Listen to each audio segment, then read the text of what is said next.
La République démocratique du Congo, notre cher pays, fait face à l'insécurité dans sa partie orientale et ça fait beaucoup de décennies.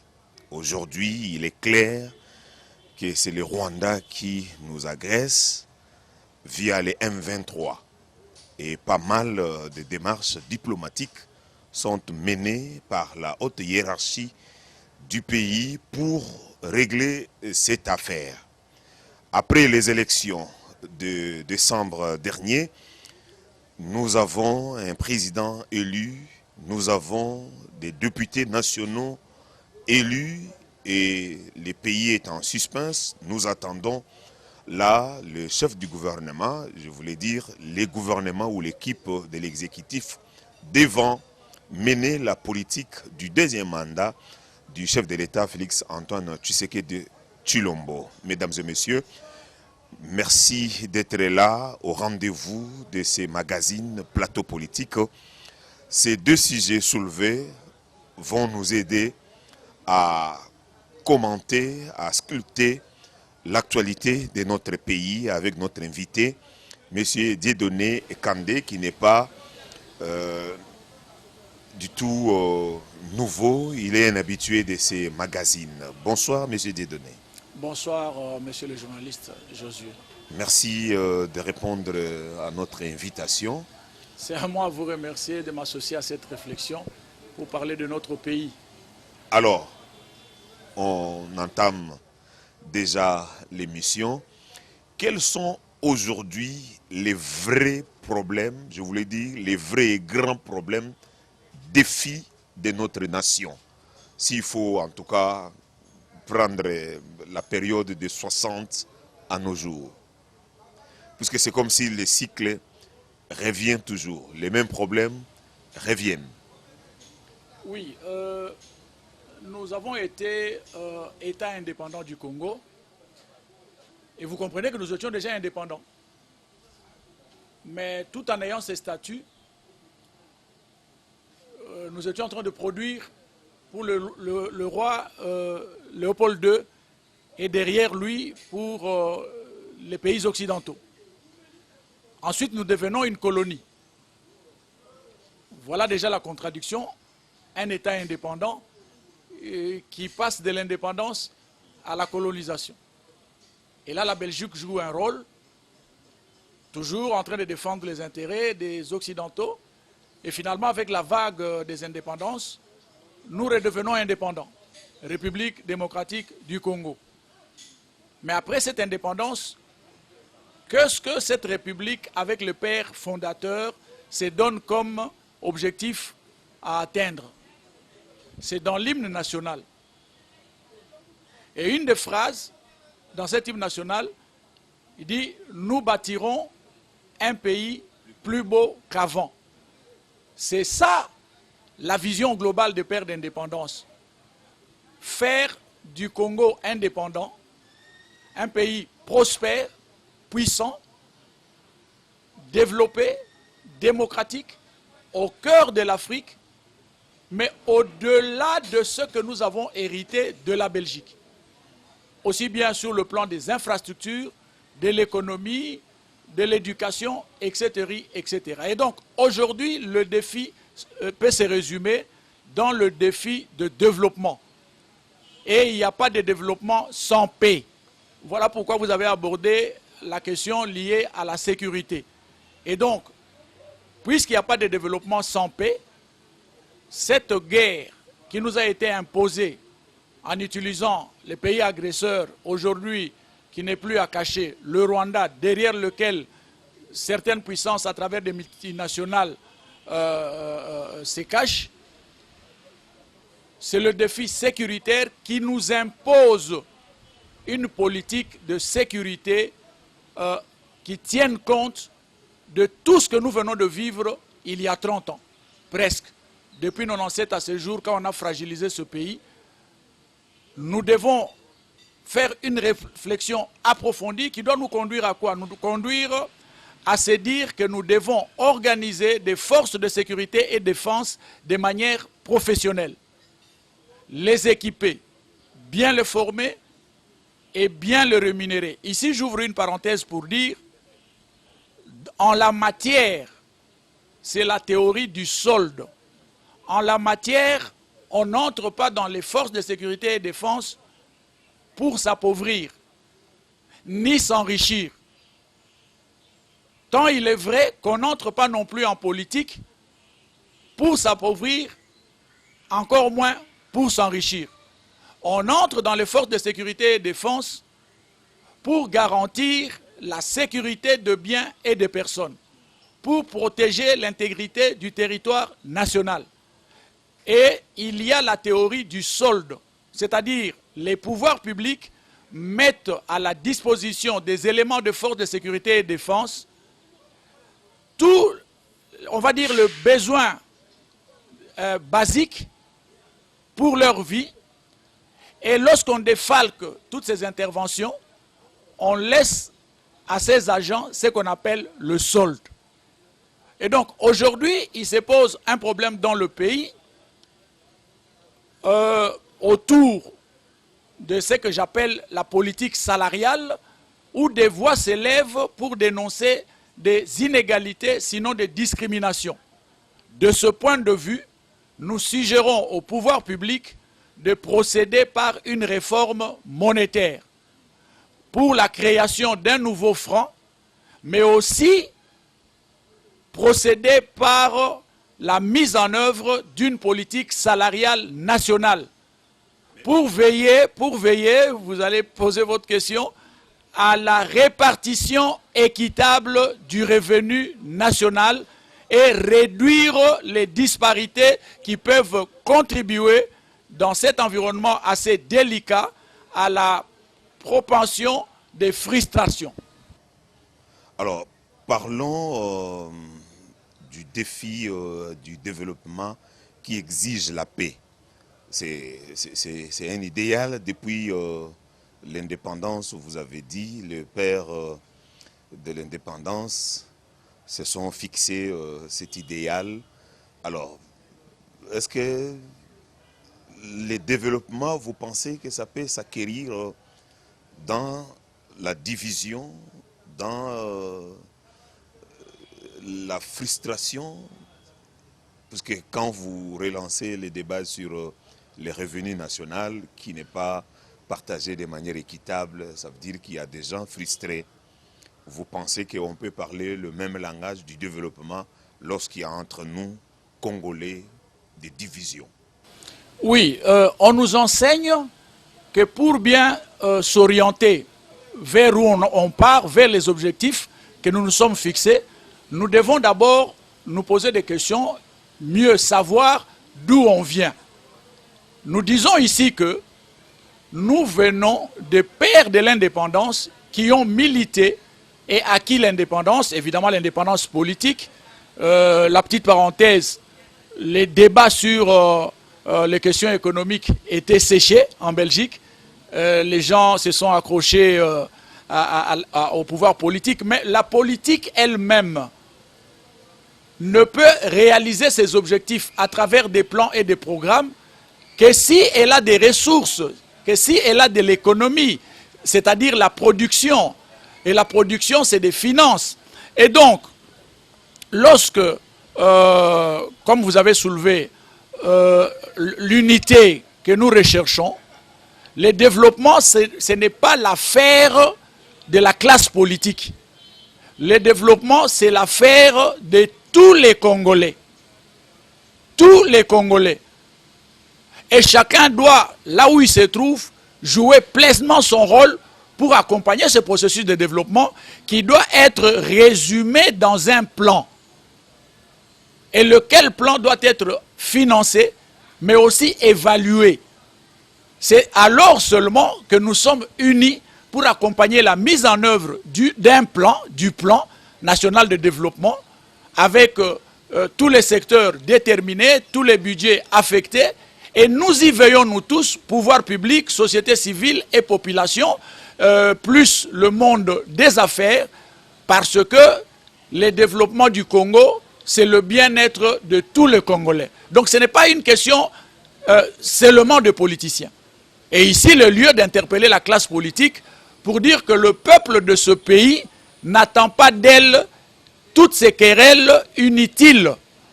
Qu'on ouvre le vrai débat. Nous avons parlé ici des inégalités par rapport à la redistribution du revenu national. Qu'on ouvre ce débat. Nous avons parlé justement dans ce cadre-là de la politique salariale nationale. Qu'on ouvre ce débat.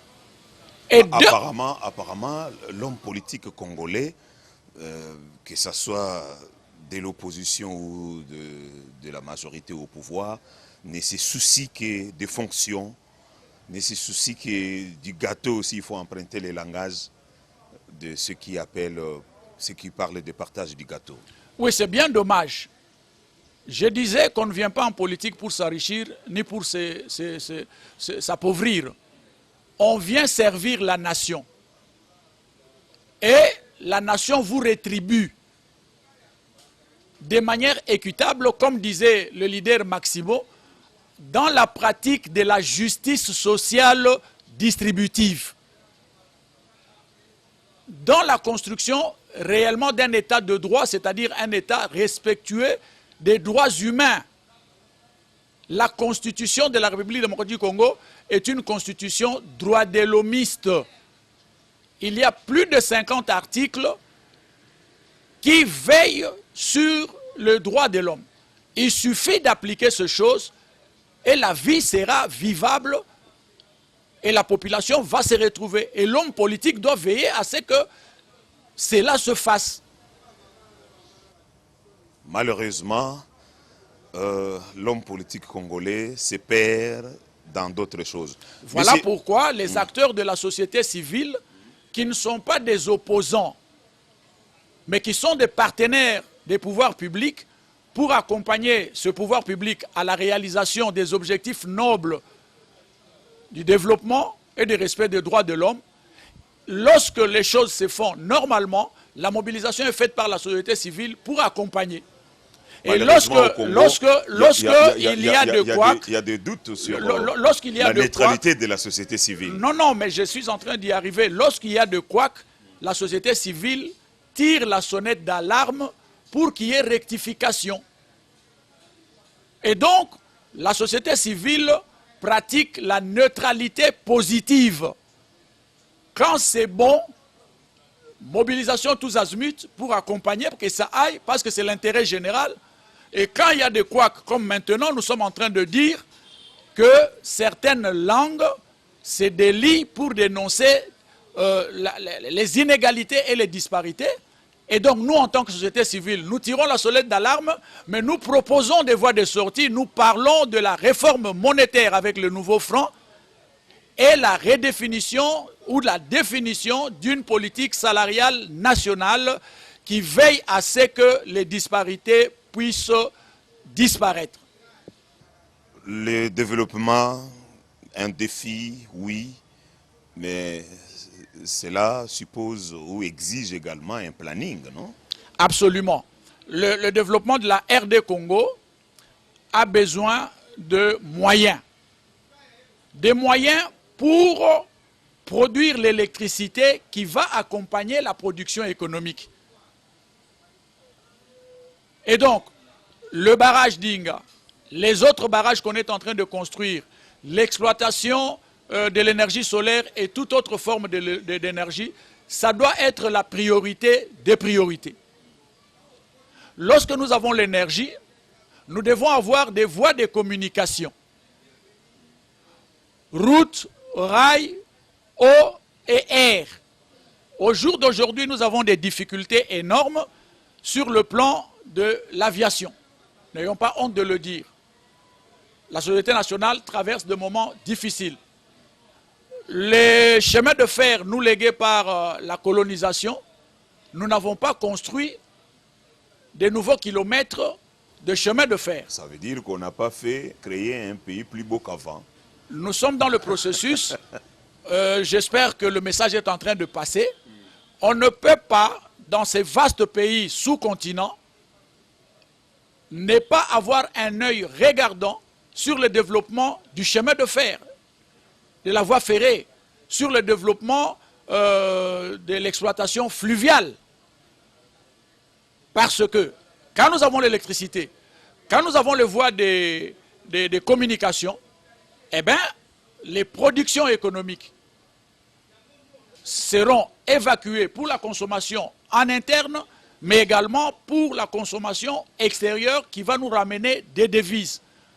Il me semble que c'est prioritaire qu'on puisse engager des dépenses pour les voies ferrées, pour les voies fluviales, pour la navigation aérienne et pour les routes. Les Chinois qui ont une certaine expérience en la matière peuvent être mis à contribution. Pourquoi pas les Japonais? Parce qu'ils sont plus ou moins corrects quand ils exécutent le contrat. J'ai saisi cette opportunité pour interpeller les pouvoirs publics à relancer le dossier de la réhabilitation de la voie ferrée à Kinshasa, de la gare centrale à l'aéroport de Kinshasa, un projet de Japonais qui, on ne sait pas pourquoi, traîne à être exécuté alors que les Japonais ont mené toutes les études et ils sont prêts à exécuter ce programme. Les chiffres sont connus, ça demande combien l'exécution? En tout cas, nous disons que les documents existent au niveau de JICA, les documents existent au niveau de la structure qu'on a appelée, qui a pondu le plan directeur pour le transport de la ville de Kinshasa. Tous les détails qui vous intéressent en tant que journaliste sont là-dedans. Il n'y a pas de raison que 4-5 ans plus tard, ce projet ne soit pas mis en œuvre. Vous vous imaginez la mise en œuvre de ce projet facilitera tant soit peu le désengorgement du système de déplacement de mobilité des citoyens et de leurs biens dans la capitale.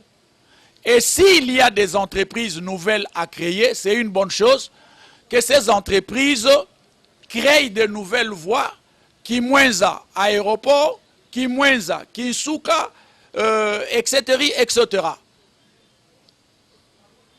Voilà donc, il faut absolument que nous ayons de voies d'évacuation, des voies de mobilité de biens et de personnes, que nous ayons l'électricité et qu'on investisse dans l'industrialisation de masse pour réduire le chômage. Le Congo a un problème. C'est vrai que le développement, c'est le vœu de tout le monde. Quelqu'un a dit, les problèmes du Congo, c'est le leadership. Il manque au Congo un bon leadership de développement pouvant pousser avec vélocité les choses dans ces domaines, dans ce sens-là, je voulais dire.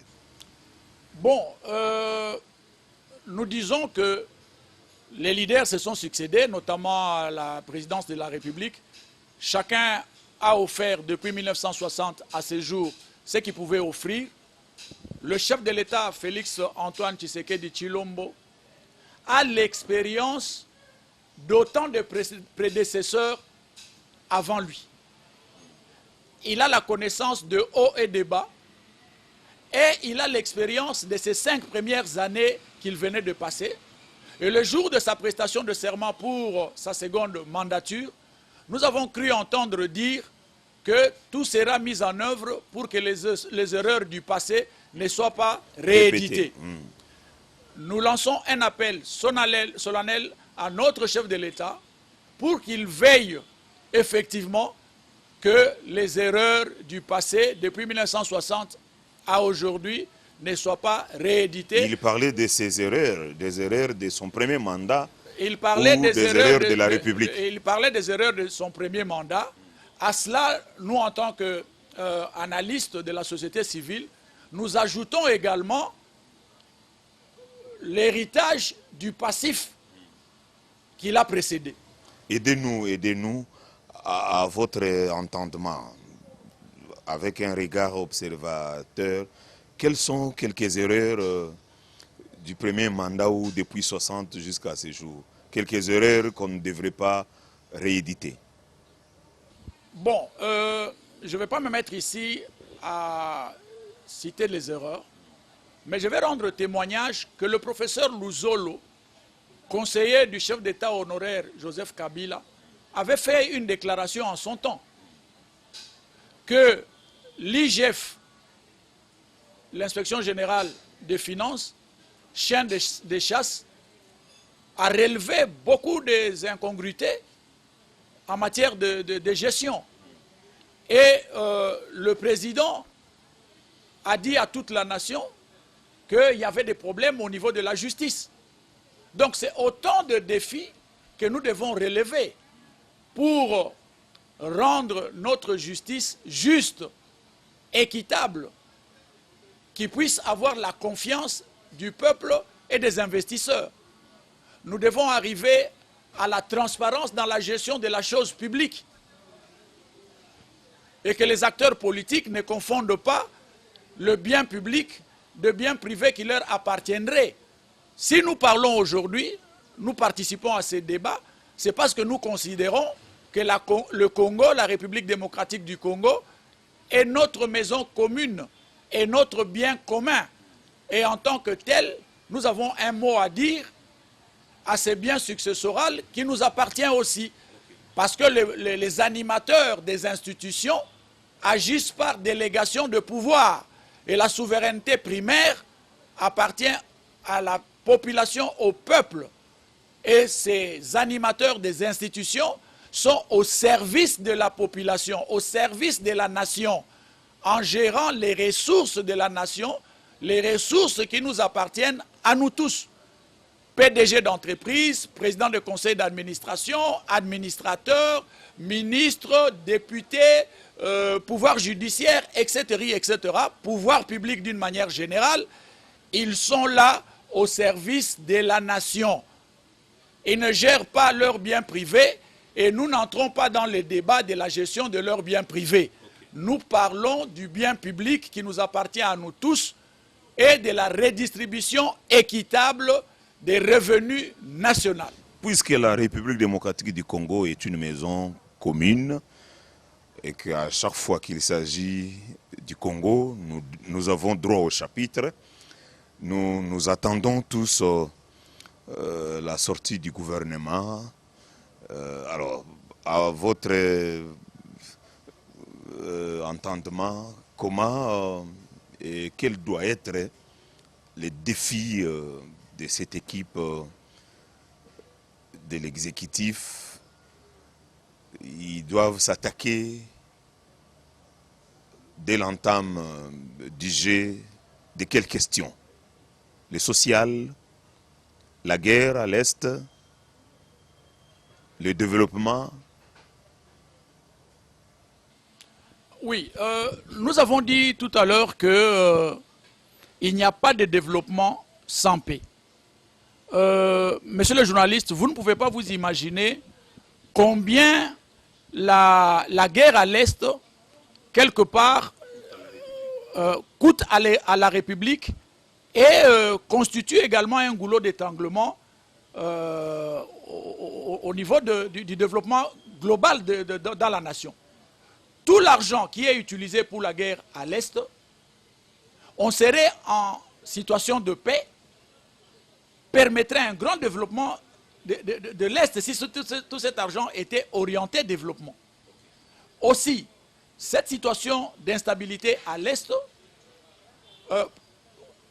avec les pays agresseurs et leurs complices, ils volent énormément de matières premières que si nous les avions vendues, ces matières premières, normalement, c'est des rentrées énormes des devises dont le pays a besoin pour son développement.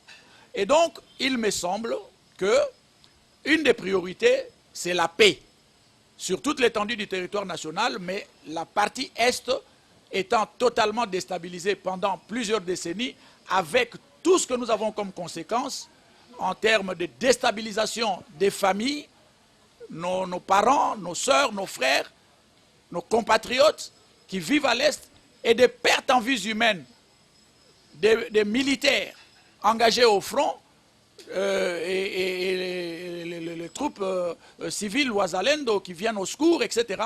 C'est autant de choses qui nous dictent à accorder une priorité de priorité pour la paix.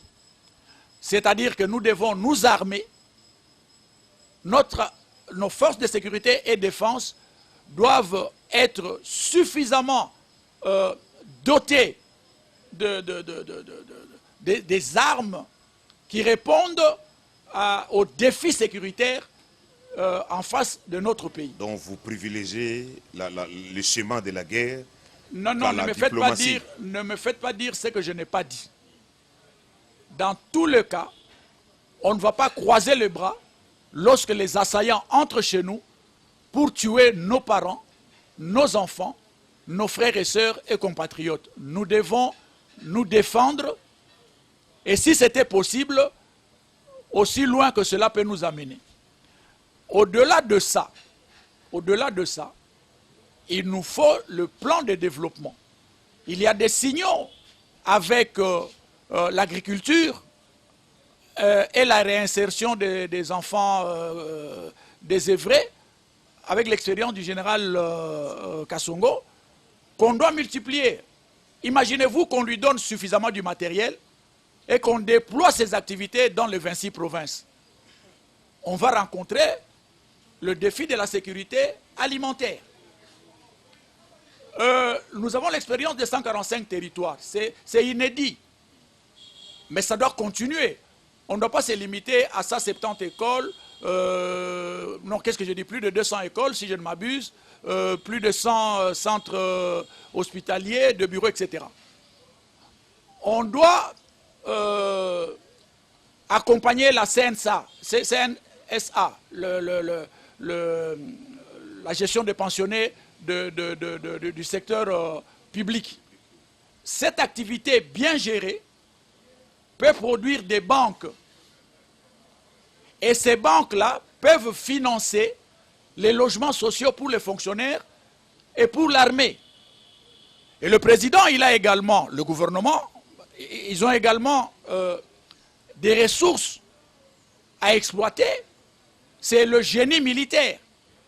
Si on donne des moyens et du matériel au génie militaire, au génie de la police, nous allons implémenter des ponts et des activités de développement à la base dans les coins les plus reculés de la République. Et donc le gouvernement doit être un gouvernement de vertébrés, un gouvernement, j'allais dire, des combattants, c'est-à-dire des battants, pour élever le défi.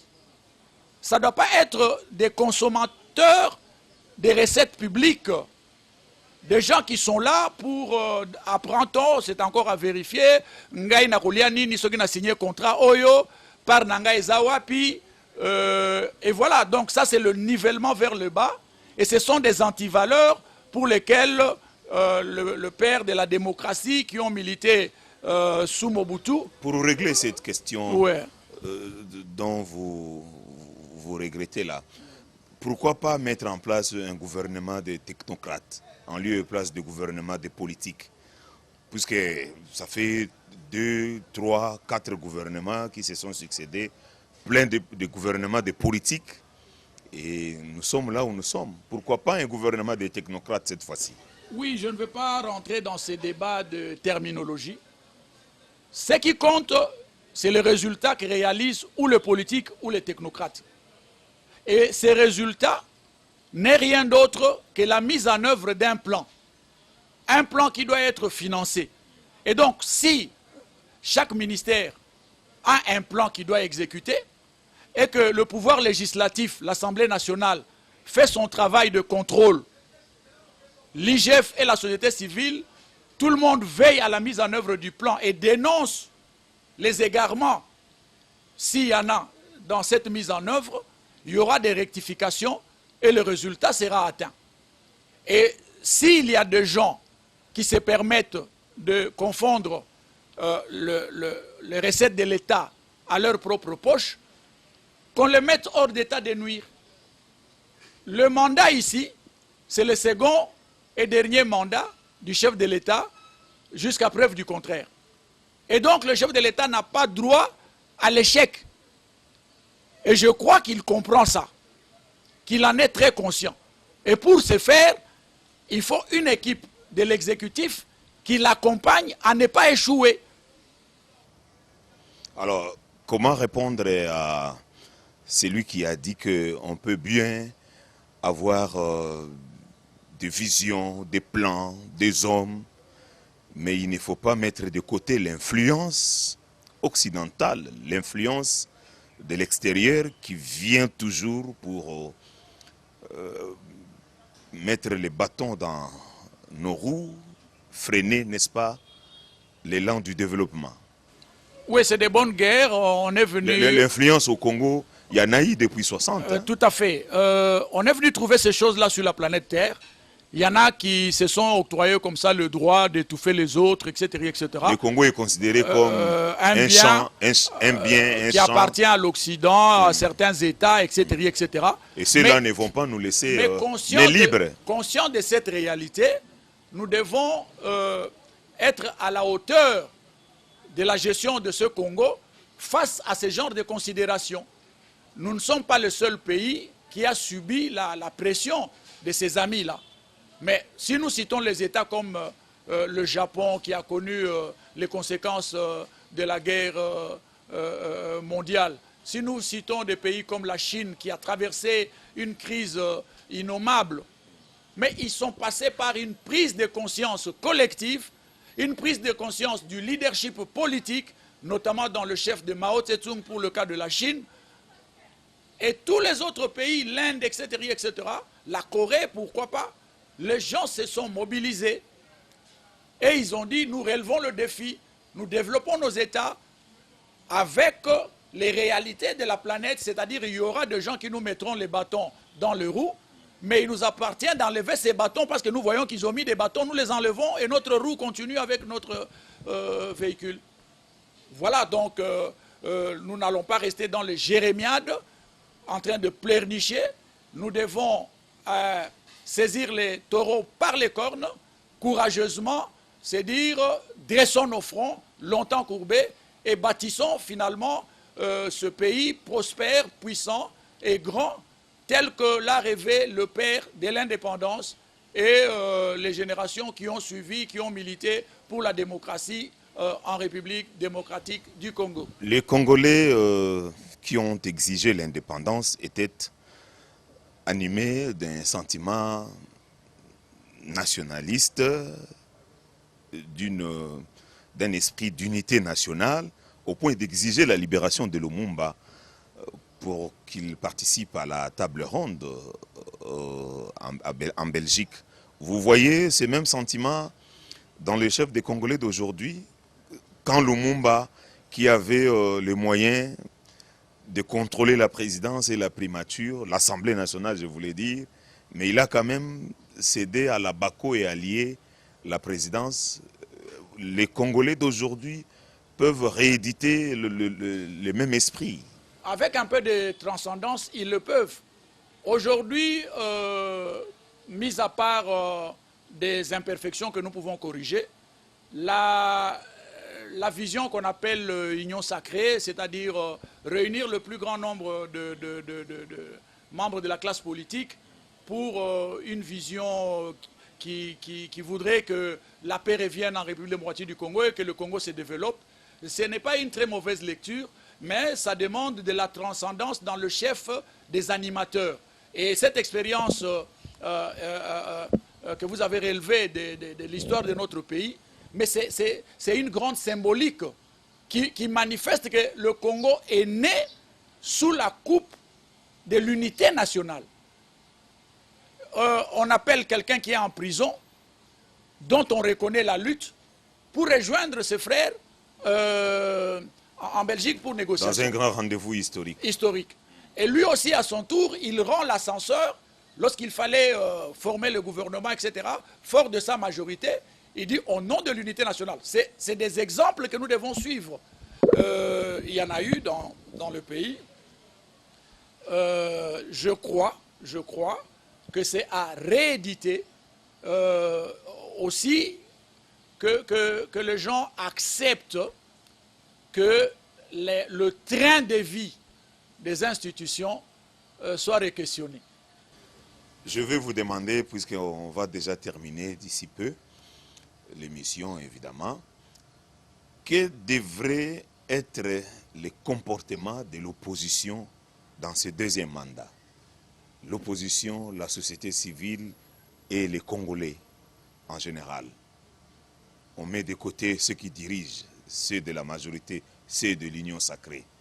Comment l'opposition doit se comporter durant ces deux mandats, évidemment pour accompagner les choses pour le bonheur du Grand Congo?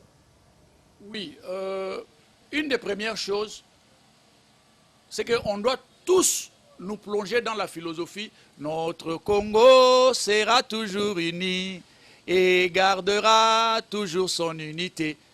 Non à la balkanisation. Première chose. Deuxième chose, les rôles des uns et des autres, c'est défini dans le texte. L'opposition doit jouer son rôle classique, réglementaire, républicain, lui reconnu par le texte. Et les pouvoirs publics doivent veiller à ce que cette opposition s'exprime conformément au texte. Les pouvoirs publics doivent veiller à ce que la société civile, les syndicats, les corporations, avocats, médecins, agronomes, informaticiens, électriciens, mécaniciens, électrotechniciens, et j'en passe, les églises, ainsi de suite, que chacun joue pleinement son rôle pour le bien de la République démocratique du Congo et de ses enfants. Nous n'avons pas deux pays, nous avons un seul pays, et chacun de nous, là où il est, dans le rôle qu'il doit jouer, doit tout faire pour que ce pays sorte de ces difficultés dans lesquelles nous l'avons plongé, et que bana ba Congo basanka, batoto ya Congo bafurahishe, bana ya Congo basepela.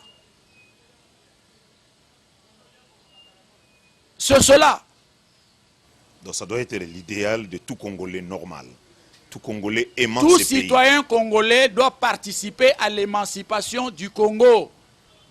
Barrer la route aux influences occidentales. Négatives qui freinent le Congo.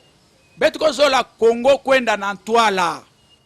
Curieusement, il y a des Congolais qui rejoignent les M23 pour faire la guerre. Rentrer à la maison, parler à la maison, et il y aura des solutions. C'est notre maison commune. Ne détruisons pas la maison. Ne détruisons pas notre maison commune. Rentrez à la maison. Parlons de notre maison, de notre succession. C'est notre bien commun. Et il y aura la solution. Le revenu national doit aussi... La redistribution équitable du revenu national.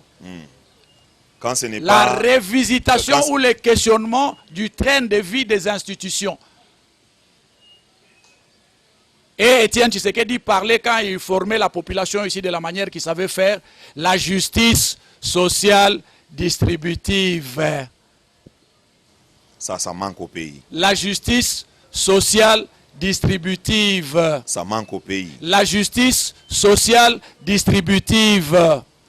C'est-à-dire qu'il y a des Congolais qui mangent beaucoup la part du lion. Je rappelle les enseignements du leader Maximo. La justice sociale distributive, l'état de droit, la sécurité nationale, l'unité nationale, la paix, le développement. La lutte était menée pour ça.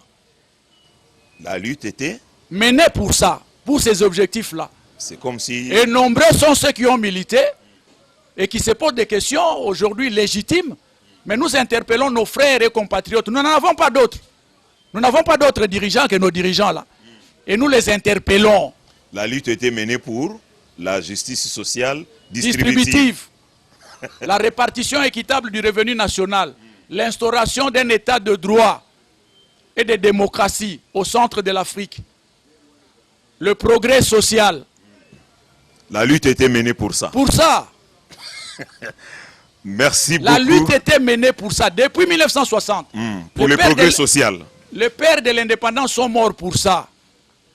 Nous demandons au peuple de ce pays de tenir bon et de tenir le langage de la vérité en face de nos dirigeants pour qu'ils corrigent ce qui doit l'être pour le bien de nous tous. Chers amis, vous qui êtes aux affaires, on doit les rappeler à tue-tête d'ailleurs que la lutte était menée pour les progrès sociaux, la justice sociale distributive, comme ne cesse de le répéter au cours de cette émission, M. Dieudonné. Puisqu'on termine déjà, quel serait votre dernier mot? Notre Congo sera toujours uni et gardera toujours son unité. On doit enseigner l'unité du Congo de la maternelle à l'université et d'éternité en éternité. Le Congo restera un et indivisible. Et pour y arriver, rendons la vie vivable et vous allez voir que ce peuple défendra ce Congo contre qui que ce soit. Et on n'aura pas de Congolais qui allons se ranger derrière les Rwandais. Il n'y en aura pas. Pour combattre la République. Revenez à la maison, c'est la maison commune. Arbre à palabre. Revenez à la maison. Merci beaucoup. On retient de votre passage à cette émission que nous devons lutter pour que le Congo soit un et indivisible. Et ce rappel de la lutte, l'objectif de la lutte était menée pour le progrès social. La lutte était menée pour ça, chers amis, pour le progrès social, la justice sociale distributive. Merci sincèrement. C'est à moi à vous remercier. Vive le Congo, vive les RD congolais, que Dieu bénisse le Congo. Nous remercions nous également Roger Tita pour l'accompagnement technique. Nous remercions vous également. Nous vous remercions, fidèles amis téléspectateurs, pour le respect que vous avez pour ces rendez-vous. Demain jeudi, vous suivrez l'émission en rediffusion à 14h, 13h30, 14h. Nous allons nous revoir très prochainement pour un autre numéro. D'ici là, portez-vous bien et bonne suite des programmes sur la télévision catholique Elikia. Merci.